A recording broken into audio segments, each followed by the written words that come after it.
Good morning, mathematicians.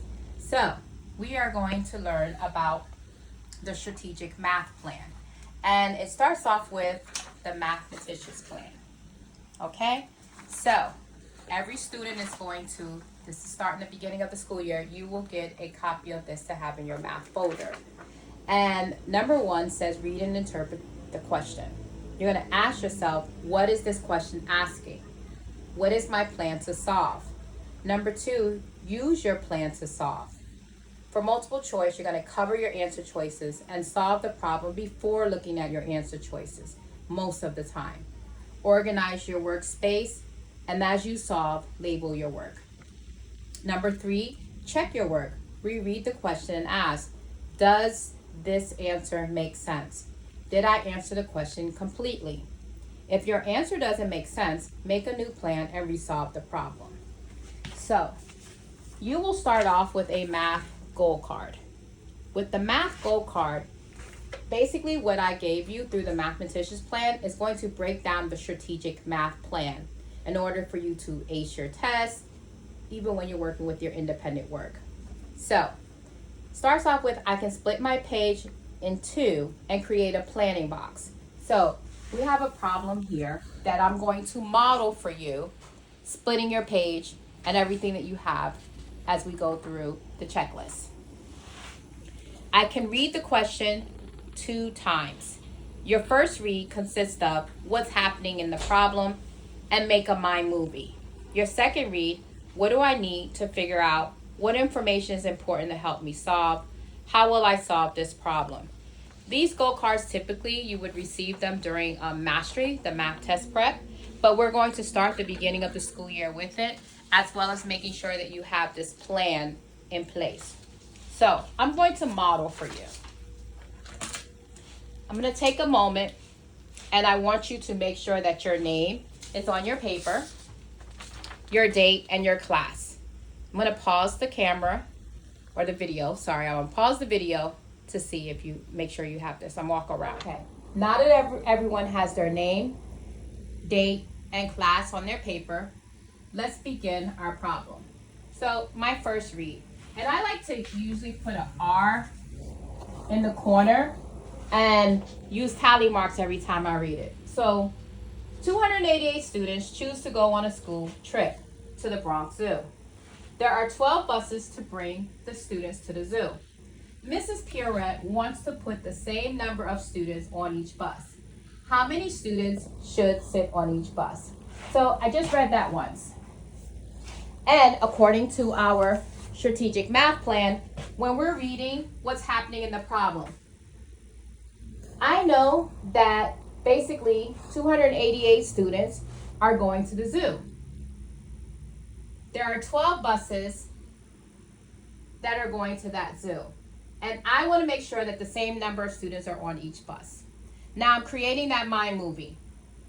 12 buses. I need to split 288 students into these 12 buses. Now I'm going to read it again. My second read.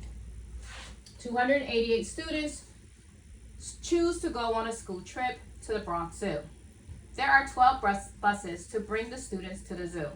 Mrs. Pierret wants to put the same number of students on each bus. How many students should sit on each bus? So there's my second tally mark telling me that I've read it twice. So my second read is what do I need to figure out? Well, now this is where we're going to annotate throughout our problem. Some important pieces, part of my second read is 288 students. And I love to make sure that I add in my units, 12 buses. What is the question asking me? How many students should sit on each bus? But I need to know, typically going to the sentence prior, the same number. I'm going to box that out. So now as I'm looking through my problem, I have to figure out how am I going to solve it. Well, a lot of times when you guys think of that word each, when you look at it in a Word problem, you typically think that each means to multiply. Well, if I multiply 288 times 12, would that answer make sense? Let's pause the video to think about that. Okay, so I know that 288 times 12 is not going to work for this particular problem. So be careful when you look at these magic words and you think that that's going to help, because I need the same number. When you multiply these two, I know I'm going to have more than 288 students. So that's not going to make sense.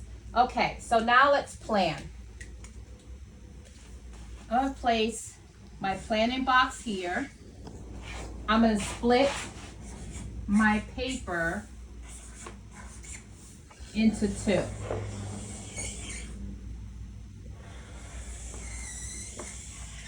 So this means strategy number 1, strategy number 2.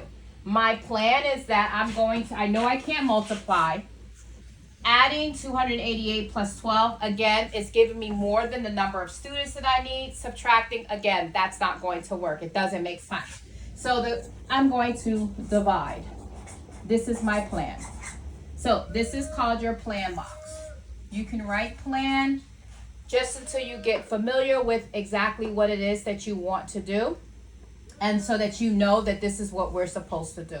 So I'm going to pause the video right now so that you can go ahead and set your paper up.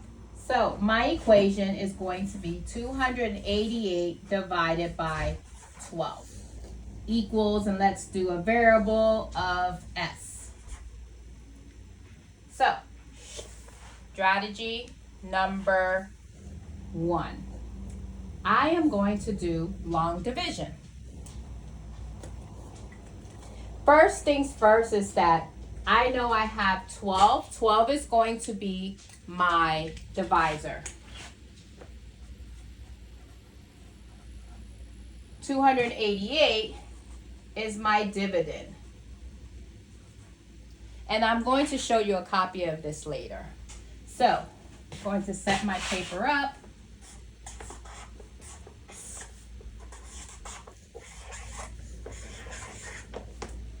Well, I know that I want to write out my multiples because it'll help me with dividing. So I'm going to write out my multiples of 12. I'm going to do 12 times 1 is 12. 12 times 2 is 24. 12 times 3 is 36. 12 times 4 is 48. 12 times 5 is 60. 12 times 6 is 72. I'm going to stop there and come back if I need to include more multiples. One thing I like to show is how this is 1, this is 2, this is 3, this is 4, this is 5, this is 6. For you, some of you guys that are still struggling with your multiplications, you can always do 12 times 1 is 12. And then you're just going to add 12 more to get your next product. 12 times 2, and so on and so forth. Okay, so now I have to ask myself, how many groups of 12 can I get out of 2? There are none. So typically, depending on who your teacher is, I place an X or 0 above the 2. So now I'm going to look into 28. How many groups of 12 can I get out of 28? Well, I'm going to go back to my multiples. And I know that 12 times 2 is 24. And now I multiply. Now I'm going to subtract. 8 minus 4 is 4. And 2 minus 2 is 0. Well, I know that I cannot, 12, how many groups of 12 can I get out of 4? There are none, so I need to bring down the 8. I'm going to reflect back on my multiples, and I know 1, 2, 3, 4, 12 times 4 gives me 48. Subtract and I'm left with 0. That means there's no remainder. My answer, which is my quotient, lets me know that 24 students should sit on each bus. So I can write that as a sentence. There are 24 students for each bus.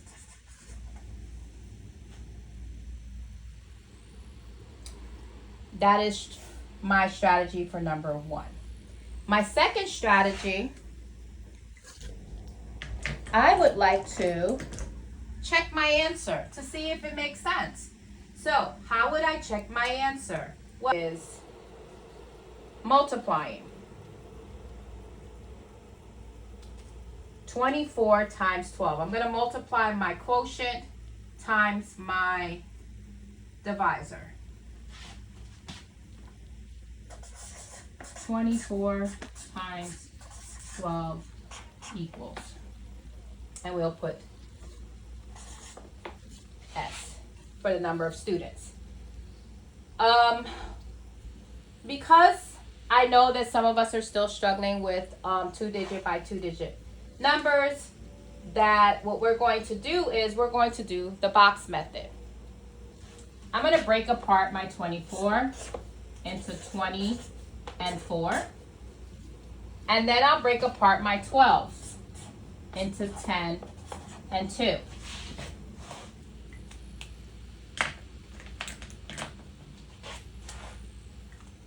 What I'm going to do now is draw my box.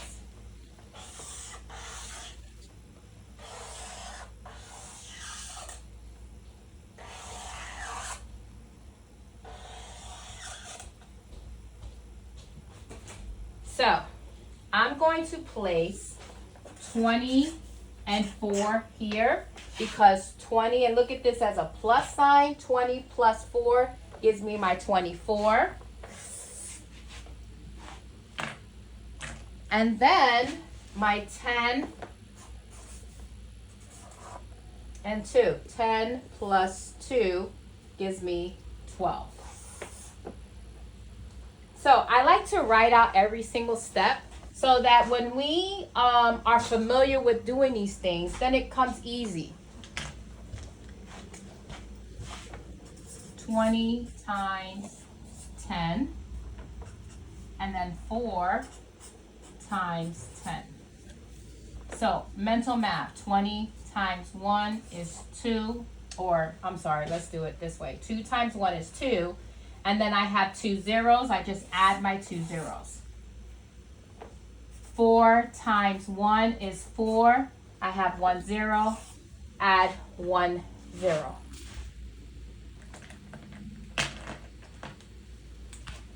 We're going to do the same thing. 20 times 2, and then 4 times 2.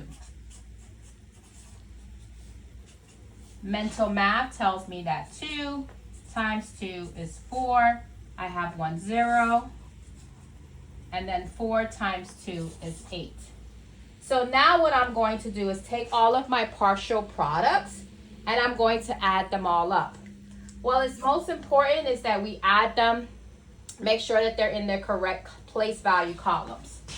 So we have 200, check. I like to check them off to let myself know that I completed that one. Here's my 40, check. Another 40, check. And then the 8, check. So if I had to draw the lines, this is my ones, this is my tens, and this is my hundreds column. If the numbers, if I place the 8 in the tens column, this throws off my answer, and it definitely would not match the number of students that I have here.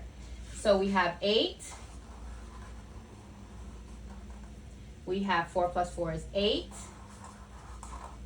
and 2. This here shows that I have 288 students. That matches my original problem. So